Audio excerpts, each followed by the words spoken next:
Olá, hoje eu estou aqui com o Dr. André Sassi, no penúltimo dia do ASCO, que é o maior congresso de oncologia do mundo. Seja bem-vindo, Dr. André. Muito bom, hoje é o quarto dia dos 5 de ASCO 2025.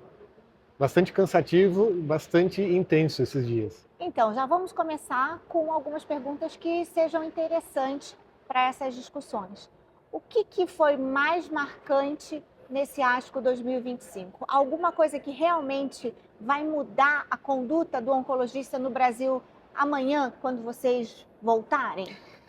Acho que deveria mudar amanhã, mas não vai ser possível por questões de aprovação regulatória, mas a gente vai mudar muito rápido. É o tratamento do câncer de estômago, localizado, com a quimioterapia perioperatória. A gente já faz quimioterapia perioperatória, mas um estudo, talvez o mais importante, de mais impacto nessa ASCO, foi o que adicionou imunoterapia a essa quimioterapia perioperatória, com durvalumab. É uma imunoterapia, um tratamento que estimula a imunidade contra as células tumorais e associada à quimioterapia que a gente já faz, diminuiu o risco de recorrência, então aumentou o número de curas decorrentes de todo o tratamento e aumentou a expectativa de vida dos pacientes também. Então essa combinação já é um medicamento que já está aprovado no Brasil em outras situações, então não precisa de aprovação de Anvisa e outras regulações, mas precisa ainda só o ajuste de bula para os pacientes poderem ter acesso. Para essa nova indicação. Para essa nova indicação. Sim. Exato. Eu acho que importante é uma doença extremamente agressiva, que tinha poucas opções terapêuticas, então é mais uma opção e uma opção diferenciada. Grande parte dos pacientes, é bom lembrar, chega no oncologista já operado. Isso vai requerer uma educação até de cirurgiões, de toda a equipe que faz parte da jornada do paciente, para fazer esse paciente começar com tratamento sistêmico, com quimioterapia mais imunoterapia, depois cirurgia e depois mais o complemento do tratamento pós-operatório. Reafirma cada vez mais, né, o conceito do sonho em educação médica continuada e de multidisciplinaridade. Perfeito, porque isso é o que é importante. Vamos mudar de assunto, então? Sim. O que mais que você viu que realmente vai fazer, então, alguma diferença para os nossos pacientes no Brasil? Uma coisa que a gente vai poder implementar amanhã, quando chegar, amanhã não, talvez segunda-feira, quando chegar no Brasil, mas poderia ser feito amanhã, é atividade física para os pacientes.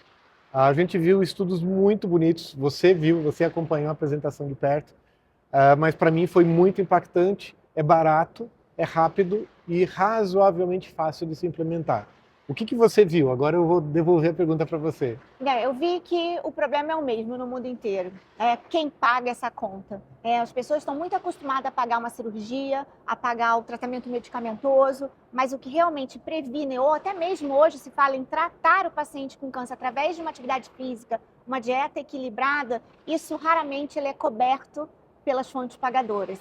E não só é um problema do Brasil. Então a gente tem um desafio aí muito grande, mas o que a gente vê é que tem uma resposta tanto como prevenção à atividade física, quanto o paciente já em tratamento, que ele responde muito melhor se ele continua fazendo atividade física durante esse tratamento. E o mais legal é que o paciente tratado, com a doença estável, a chance dele desenvolver um segundo tumor também diminui. Então isso é extremamente impactante. O que para mim, como oncologista, o que impactou é que a atividade física proporcionou um aumento da expectativa de vida e de controle de doença tão grande quanto alguns medicamentos. E com qualidade. Caros. E com qualidade para quem está fazendo. Não, sem dúvida. Porque às vezes alguns medicamentos dão uns efeitos adversos que não é tão com qualidade de vida assim para o paciente. E isso não deveria ser trazer um problema de quem paga.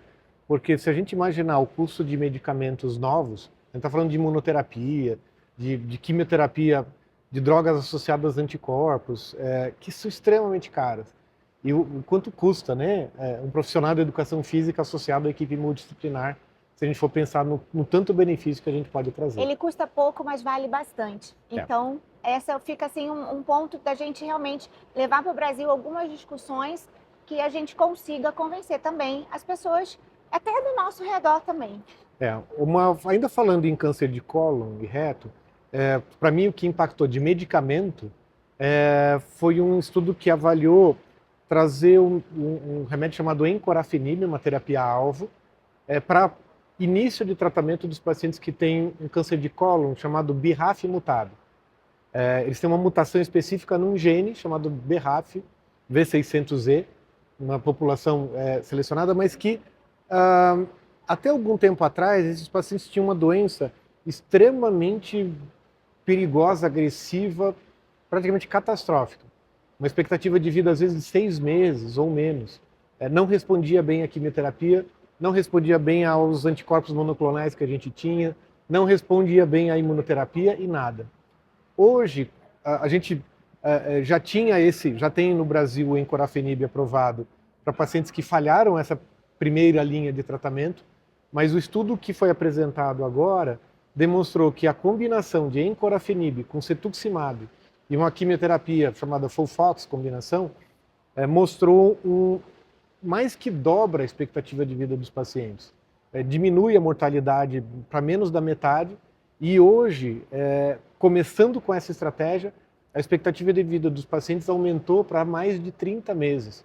Então, se a gente estava falando de antes, quando não tinha-se muito tratamento, até a evolução toda que a gente teve, revolucionou o cuidado desses pacientes com essa mutação BRAF. Também vai depender de algumas questões regulatórias, de aprovação em bula, mas é um impacto gigantesco, uma população pequena de pacientes, mas ainda assim bastante significativo. Então, a gente tem mais uma esperança para paciente com câncer coloretal. Sim.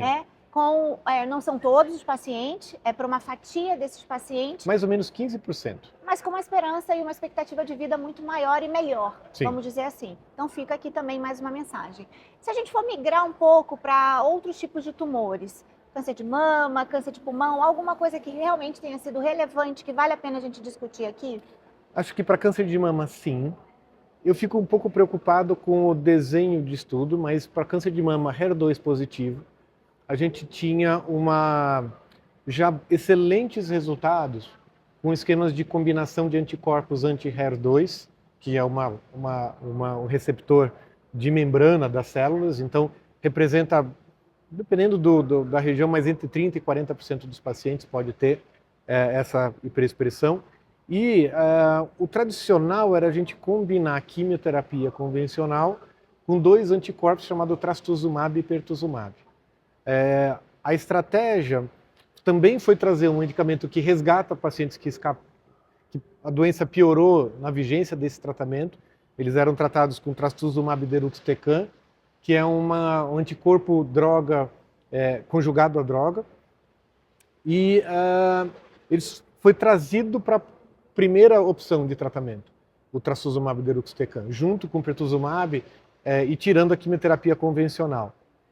Até porque o trastuzumab deruxtecan também tem toxicidades associadas à quimioterapia que foi visto. Ele proporcionou um controle de doença extremamente longo, que nunca foi visto nessa população HER2 positiva. Isso trouxe bastante ânimo. A nossa preocupação é que antes a gente tinha uma sequência de tratamento bem estabelecida. E se a gente trouxer o que a gente fazia depois para resgatar os pacientes que tinham escapado, progredido, para a primeira opção, às vezes a gente não tem uma sequência de tratamento. Então, só bagunça um pouco a cabeça de quem cuida dos pacientes de saber o que fazer antes ou depois.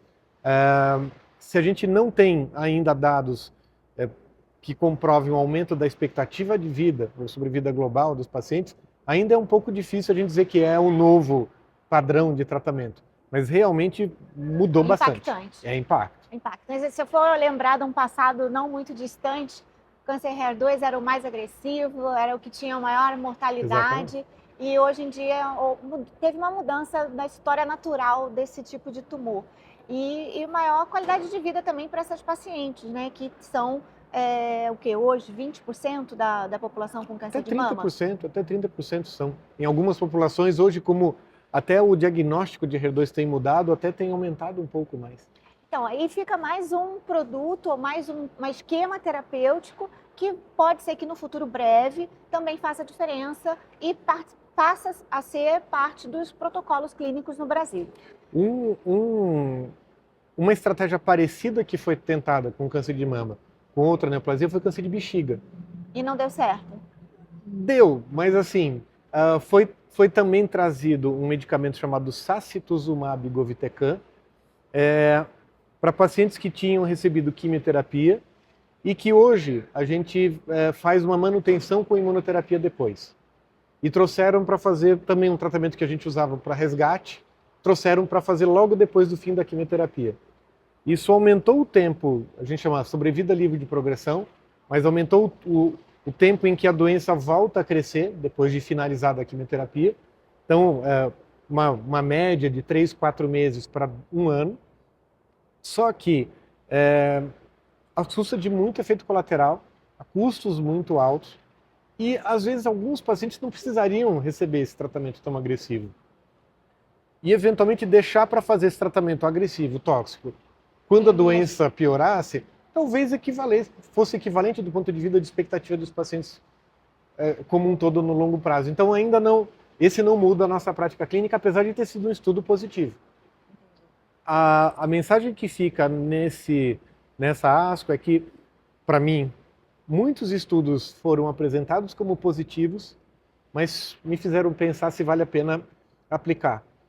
Isso é bem interessante, porque a gente deixa de seguir automaticamente aquela A euforia, né? A euforia do, deu positivo, vou usar. Não, eu tenho que raciocinar o que realmente aquilo traz de valor para a vida completa do paciente, o que faz sentido dentro da jornada de convivência com a doença hoje que ele está tendo.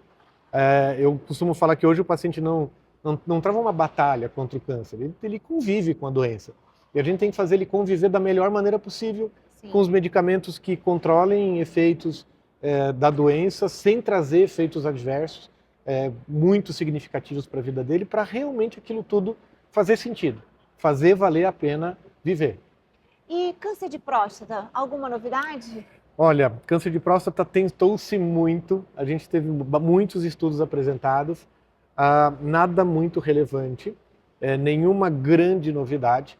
O que me chamou a atenção foi um estudo que talvez traga um acesso mais fácil para os nossos pacientes, que é um estudo que até, para mim, foi estranho, não ganhou apresentação oral com destaque, saiu pôster, mas foi um estudo que comparou dose baixa de abiraterona, 1/4 da dose de abiraterona versus a dose completa. A dose completa tomada em jejum, a 1/4 da dose tomada com alimentos, com um pouco mais de gordura para aumentar a absorção. E foi um estudo de não inferioridade, o estudo demonstrou, foi um estudo randomizado, fase 3, demonstrou uma não inferioridade, ou vou traduzir para ser mais fácil, para uma equivalência. Então isso permite com que a gente ofereça o medicamento a um custo muito mais baixo, 1/4 do preço. Hoje é bom lembrar que a gente tem genérico de abiraterona. Sim. Então, para pacientes que têm câncer de próstata metastático, a abiraterona, tanto resistente à castração e sensível à castração, a abiraterona hoje proporciona um controle de doença significativo a um custo bastante factível. Então hoje a gente pode inclusive utilizar no SUS, dentro dessa rotina. Isso vai ser um diferencial muito grande, né? Isso aumenta a amplitude do benefício desses medicamentos para a população inteira. Exato. Não só para quem tem plano de saúde que custeia o seu tratamento. Isso é um ganho para a gente absurdo. Sim, eu imagino. E para os pacientes, né? Principalmente para eles também, né? Sem dúvida. E a gente sabe que há 2 ASCOs, né? Que a gente tem muito burburinho de câncer de pulmão, de melanoma. Essa minha percepção é que eu não escutei quase nada sobre esses 2 tipos de tumores que estavam assim, em evidência, vamos falar assim. Foi isso mesmo ou não? Foi. É o que eu falei. Às vezes a gente tem estudos que são positivos, mas que não têm um impacto imediato. Às vezes porque tem muito efeito colateral, às vezes porque da jornada, da convivência do paciente com a doença não faz sentido. Às vezes a gente tem outras opções mais novas. Então, ainda tem algumas ASCOs servem para a gente consolidar um pouco mais o conhecimento adquirido, para a gente refletir o real ganho, muito mais do que a novidade sozinha por si. O que eu achei interessante em algumas neoplasias, não especificamente essas, mas acho que todas, a gente começou a ver alguns estudos com CAR T-cell, que é uma tecnologia nova envolvendo terapia imunológica, mas uma produção, né, de anticorpos direcionados contra aquela neoplasia do paciente, e que já ganhou muito impacto em neoplasias hematológicas, em alguns linfomas, em leucemias. São resgates fantásticos, às vezes curam doenças que eram completamente refratárias. A gente começou a ver CAR-T-cell, estudos de CAR-T-cell em tumores sólidos, em câncer de rim, câncer de bexiga, em outros tipos de neoplasia. Ainda eu vejo que é muito tóxico, muito efeito colateral, muita mortalidade associada ao tratamento, e eu acho que ainda não vai pegar tão cedo. Mas é bom ver que estudos estão sendo feitos. Sim. Até para refinamento, para entender o que está acontecendo de errado, que alvo que está sendo visto que não pode ser. E uma outra tecnologia, que essa já está quase lá, é biópsia líquida. Então a gente tem alguns estudos hoje com DNA tumoral circulante, com avaliação de biomarcadores em células tumorais circulantes. Isso tem sido cada vez mais utilizado como uma forma sensível de se avaliar os tumores. O que a gente ainda vai ter que aprender é como usar. Então, alguns estudos muito interessantes mostraram que, por exemplo, pacientes que operaram o câncer e têm DNA tumoral circulante ainda pós-operatório, esse paciente provavelmente ele vai recidivar da doença. Mas ainda não se viu o contrário, quer dizer assim, o paciente então que não tem DNA tumoral circulante, ele está curado? Não, ainda também não, alguns deles ainda não. E ainda o tratamento com imunoterapia, com quimioterapia pós-operatório ainda beneficia, num grau parecido os dois grupos. Então a gente chama que isso é um exame que dá um valor prognóstico, dá uma compreensão da doença sobre o risco, mas não determina se a gente vai fazer ou não um tratamento. Então ainda na nossa prática clínica não ajuda muita coisa. Às vezes cria ansiedade no paciente, de imaginar, puxa, a minha chance da doença voltar é muito grande, mas eu não tenho nada diferente a fazer em cima disso. Por outro lado, saber disso ajuda a gente a estudar melhor, talvez direcionar mais tratamentos, intensificação de tratamento, mais tempo ou com remédios diferentes. Acho que isso é o grande beleza da ciência hoje, nesses tipos de exames estudados. Eu percebi muita apresentação de inteligência artificial, sobre o uso da inteligência, mas a minha sensação é que ainda a aplicabilidade mesmo no mundo real ainda é muito pequena dentro da oncologia. E eu acho que os próprios médicos, né, eu tive a oportunidade de assistir uma palestra, os próprios médicos se envolvem muito pouco. Sim. E por eles se envolverem pouco, talvez essa maturidade que em outras áreas já esteja muito grande com inteligência artificial, ainda na oncologia não está. Você conseguiu ver alguma coisa nesse sentido? Ou realmente se fala muito, mas na execução mesmo, ou seja, o que vai ser feito com a inteligência artificial em oncologia? Eu não consigo ainda ver isso um pouco muito mensurável. Eu acho que a gente vive um descompasso. Estudos clínicos em oncologia hoje, eles demoram muito. Então hoje a gente está vendo resultados sendo apresentados na ASCO de estudos que foram desenhados em 2017, 16, 15. Então assim, estudos clínicos demoram. O paciente precisa receber o tratamento, precisa avaliar o que aconteceu com ele. Vários pacientes precisam ser tratados, então tem que ter um conjunto de informação. E tudo isso demora mesmo para ser feito. A gente vê o boom da inteligência artificial nos últimos anos. 3 anos, 2 anos. O último ano teve uma explosão. E esse descompasso, a gente ainda vive meio na pré-história da inteligência artificial de fato, do que vai acontecer com impacto na nossa vida rotineira.